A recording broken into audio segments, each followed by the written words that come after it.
So, have you ever felt like your thoughts just kind of run wild? Oh, absolutely. Spiraling, maybe? Or emotions just seem to pop up from nowhere, totally hijacking your day? Yeah, it's a very common feeling, I think. Well, what if the answers to understanding all that inner stuff, where it comes from, how to maybe manage it, what if they're found in like really ancient wisdom in a kind of surprising, almost dramatic story? It's amazing how relevant these old texts can be. It really is. And, it's easy to think our inner world is just this chaotic mess we can't control. Hmm. Today, our deep dive takes us into an incredible ancient Buddhist text, the Sutta.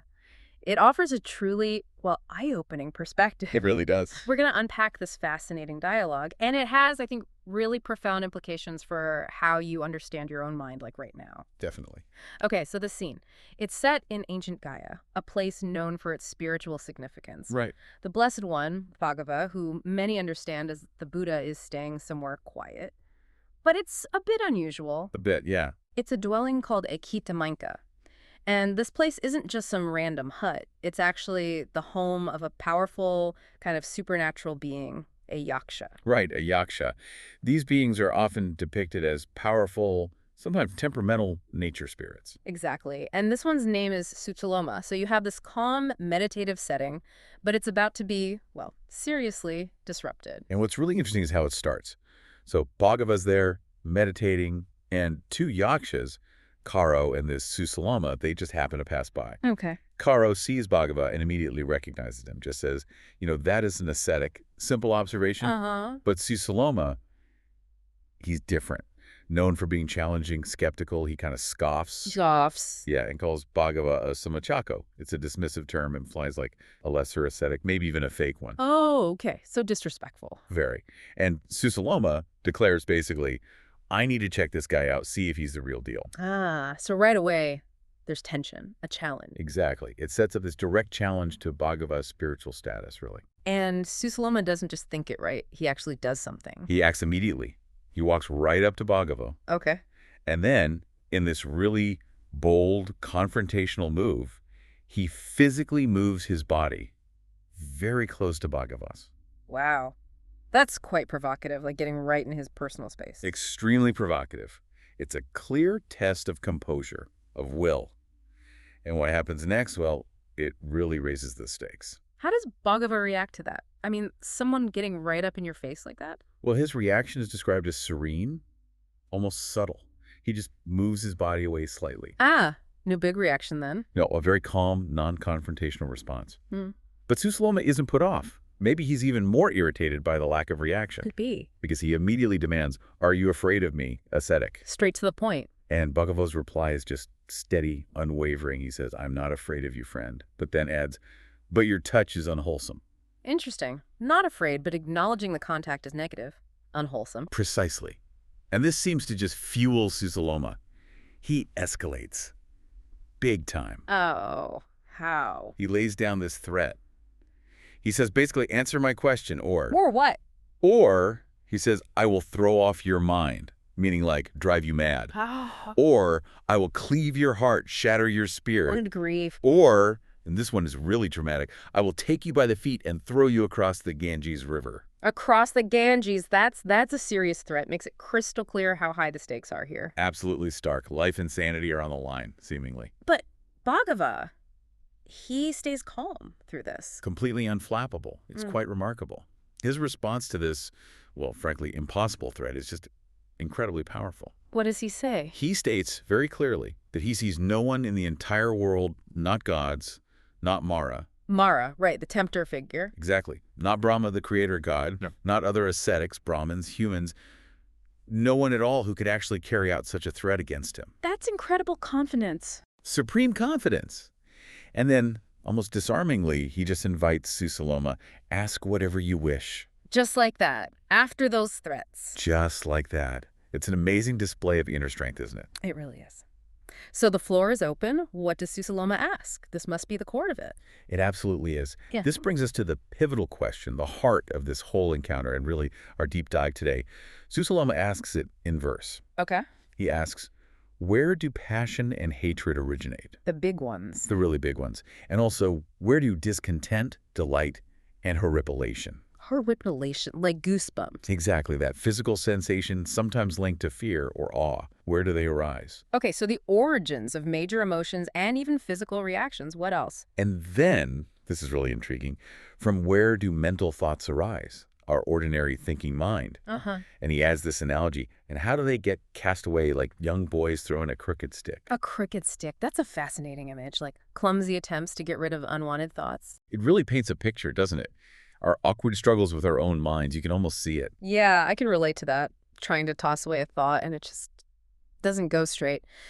So Bhagava, after showing such calm, faces this really deep set of questions. Exactly. And this is where it gets really interesting for you listening now, because the answer Bhagava gives, well, it isn't just some piece of ancient history. Not at all. It's a direct challenge, really, to how we often think about our minds, our emotions, our daily struggles today.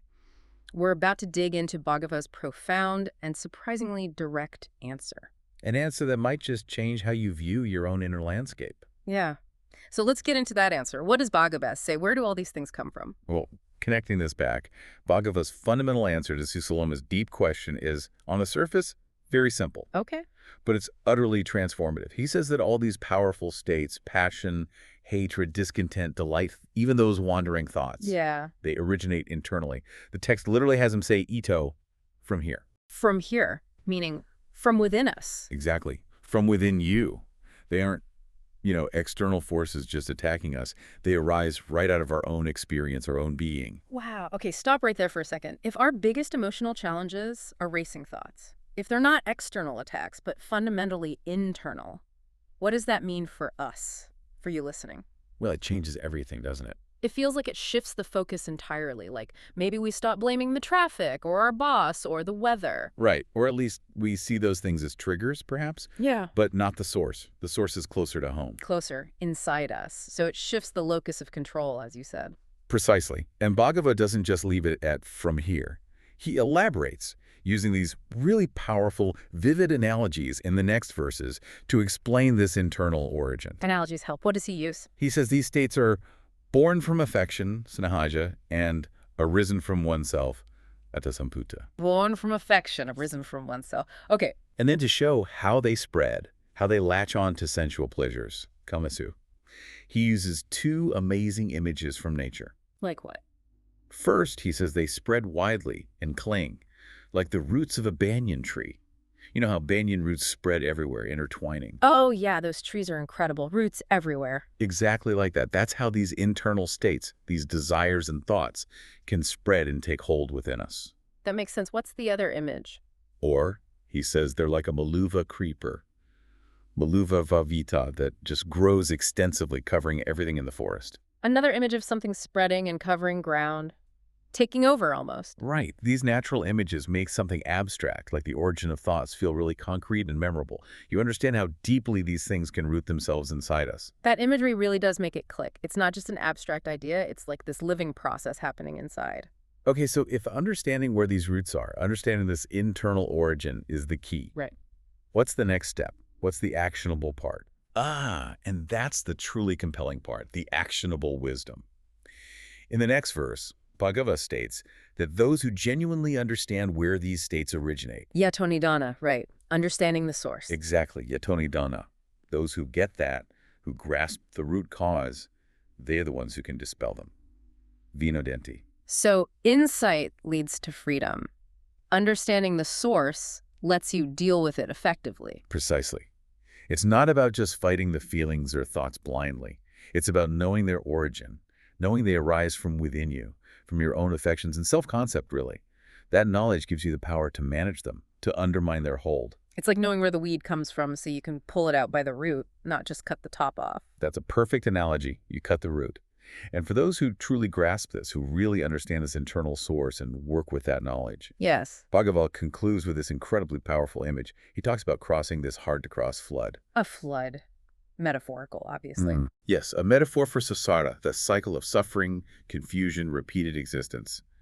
He calls it duttara ogam ime mai, this flood which is so difficult to cross. Okay. A flood which he says has never been crossed before, meaning by those caught within it, without this understanding, And why cross it? What's the goal? for the sake of no more becoming, apunabhavya. No more becoming, lasting peace, enlightenment. That's the implication. Yeah. A state beyond the turmoil, beyond the cycle, ultimate freedom.